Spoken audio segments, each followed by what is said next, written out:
Magandang araw po. This is Bear Lyson, also known as ang magsasakang reporter. Ikinararangal ko po ang pagiging magsasaka dahil kung walang magsasaka, magugutom ang aking kapwa.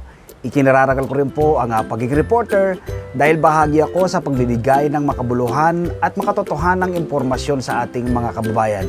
Bilang isang magsasaka, ang pagtatanim at pagsasaka sa probinsya, dinala ko po hanggang dito sa Metro Manila. Ngayon po ay nagtuturo tayo ng urban gardening in a plastic bottle.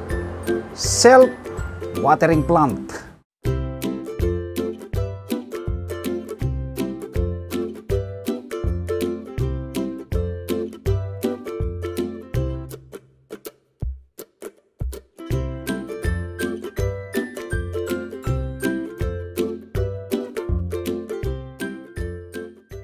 Ngayon pong araw na ito ay ituturo ko sa inyo ang pagtanim ng grapes, pagpapabunga ng grapes na nakatanim lamang sa pet bottle na self-watering plant.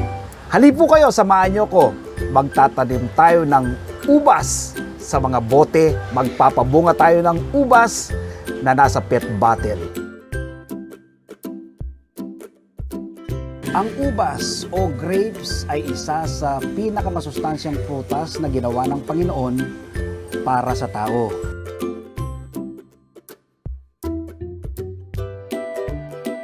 Ang grapes ay nagtataglay ng tannins at flavonoids na maaring mapigil ang mga free radicals at sakit na cancer.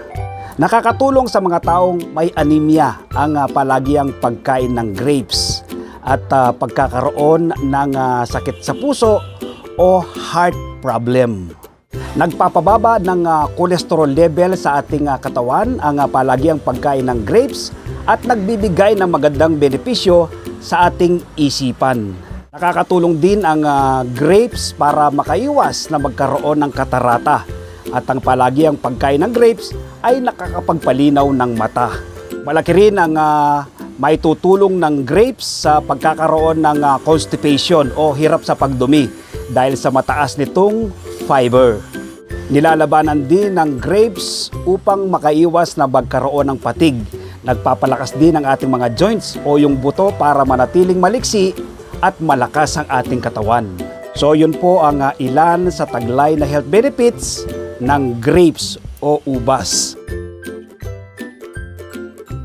Ito yung aking dalawang cuttings na grapes, ay isang dangkalang haba at may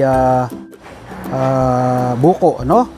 Ibabaon lang kalahati yan at ilulutang kalahati para dyan po siya umusbong ng panibagong leaves o daon, ano? So ito po yung ating cuttings. Kababad po yan sa tubig, ano? Magdamag na siyang nakababad sa tubig. Kung gusto nyo po, para hindi kayo mahirapan, pwede rin po siyang isang linggo o 2 linggo nakababad sa tubig para magkaroon na po siya ng maliit na ugat, ano? So ito, tapos ito po yung ating root enhancer. Gagamit po tayo ng aloe vera. Yung po ang ating lupa na gagamitin, ano? Buwaghag na lupa na may halong chicken manure at ipa ng palay. Ito po yung galon, no? Pinagtaniman ko na po sa ibang halaman ko ito, pero gagamitin ko naman siya sa pagtatanim ng grapes, ano? Nakahati na po ito. Ayan po, nakagupit na po yan, no? Nakahati siya. Yan. Meron pa kayong mas malaking ganito na makuha, mas maganda kasi po malaki po ugat ng grapes, ano? Nang sa ganoon ay malaya pong makagala yung kanyang ugat. Pero sa ganito po ay na makakapagpatubo ka na po ng maganda tulad po ng aking tanim. Okay? So ngayon po ay lagyan na natin ng lupa at magtatanim na tayo ng ubas dito sa galon na ito na bote. Yung lupa ilalagay na natin. Dalawa po yung aking itatanim dito. Nang sa ganoon mamatay man ang isa ay may mabubuhay pang isa. No? Kapag po nabuhay pareho, mas maganda. Ililipat na lang po ninyo ang isa. Yung pong ating yung pong dulo na ititirik po natin sa lupa, ibabaw natin sa lupa ay lagyan niyo lang po yung katas mismo nitong aloe vera. Ang aloe vera po ito, yung katas niya ay magsisilbing root enhancer po, no? So yan po, ano? Taas natin kaskasin, ibaon nyo lang po itong lupa, kamay pong nyo ito, hanggang kalahati po nitong cuttings ng ating grapes. Right? Tapos itong ikalawa.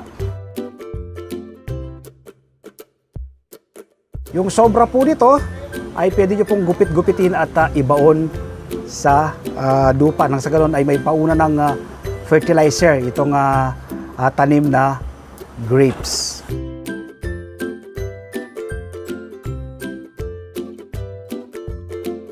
Ito po ay tap water, na pinasingaw ko po ito ng 24 oras. Ang tubig po kasi dito sa Metro Manila ay may chlorine po yan. Dapat po ay mag-evaporate muna yung chlorine bago nyo po gamitin sa inyong mga halaman. So ito po yung aking ipandidilig ngayon sa aking bagong lipat tanim by cuttings na grapes. Pwede nyo pong ilagay lahat itong 1 liter na to, kahit sobra naman po yung tubig, ay bababa naman po siya sa kanyang water reserve. Ang purpose po nitong pagpapatubig para po yung lupa ay mag-fix doon sa ugat, sa stem ng iyong halaman. So ito po yung ating bagong lipat tanim na grapes na nasa galon. So mapapansin po ninyo, may sumobra po yung tubig, tutulo naman po dyan. Tutulo po siya doon sa kanyang butas.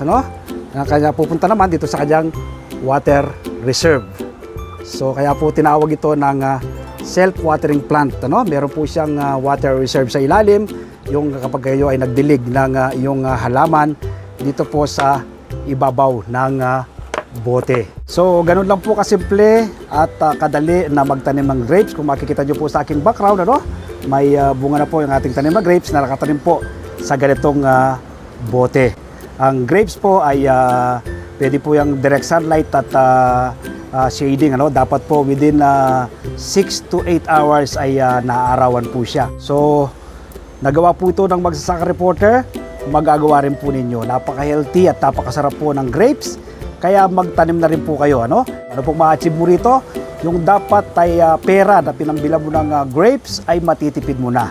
At nakatitiyak ka na healthy ang pagsasaluan ng buong pamilya. At siyempre po, Save the Mother Earth ay nagtatanim kayo ng mga ganitong halaman sa inyong sariling bakuran. Ako nga po ay nasa barandilla lang to. At majority po ng aking tanim ay nasa pangapit batin lang ng ganito na self-watering. Kaya po sinawag na self-watering, hindi ka po kailangan magdilig araw-araw dahil po meron siyang water reserve. Kapag po nagdilig ka sa ibabaw ay tutulo lang po dito sa kanyang ilalim. Mamonitor nyo lang po kapag may tubig yan ay hindi ka po kailangan magdilig araw-araw. Pwede nyo pong iwanan ang iyong halaman at kapag yung binalikan ay tubo pa rin.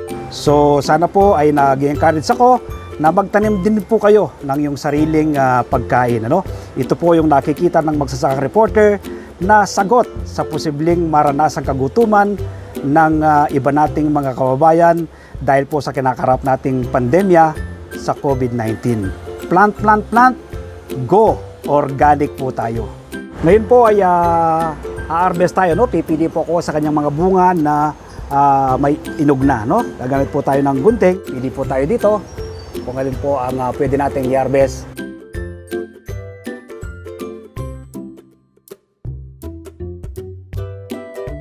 So ito po yung ating kanyang bunga na ating grapes. So yung iba po ilang araw na lang ma-harvest na rin yan. Itong Pasko at bagong taon, pwede na pong i-harvest yan. Tikman po natin ang ating tanim na grapes.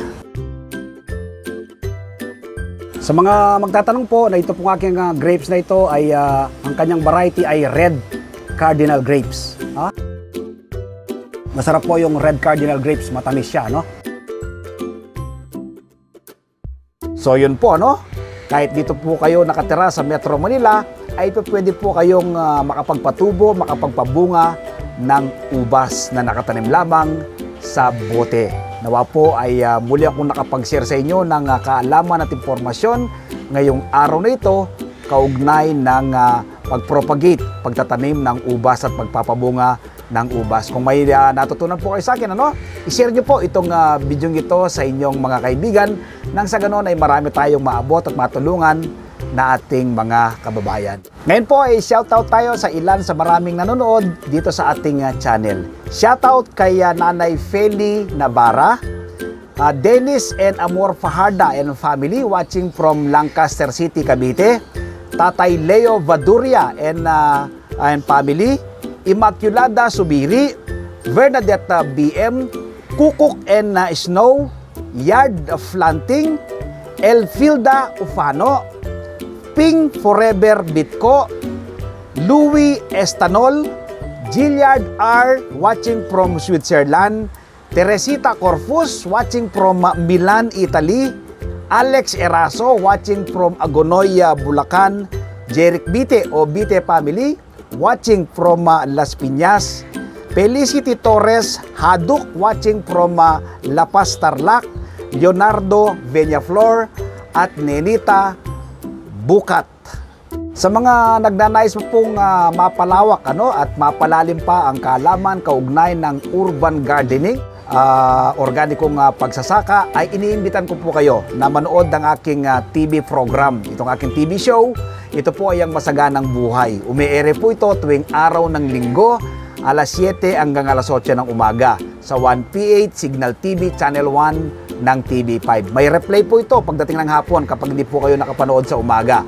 Yung hapon po ay 5 to 6. Meron din po akong column sa Filipino Star ngayon. Ito po ay ang magsasakang reporter. Isinusulat ko po rito ang iba't ibang do-it-yourself tips at iba pang sekreto mula po sa pagtatanim ng iba't ibang uri ng halaman. At siyempre po dito sa ating channel. Yung mga hindi pa po nakasubscribe, like, share, click the bell button nang sa ganun kapag may mga bago kong tutorial ay ma-inform po kayo at ma-share ko po sa inyo ang pairam na talento ng ating Panginoon. Maraming salamat po. Stay safe, happy farming. God bless.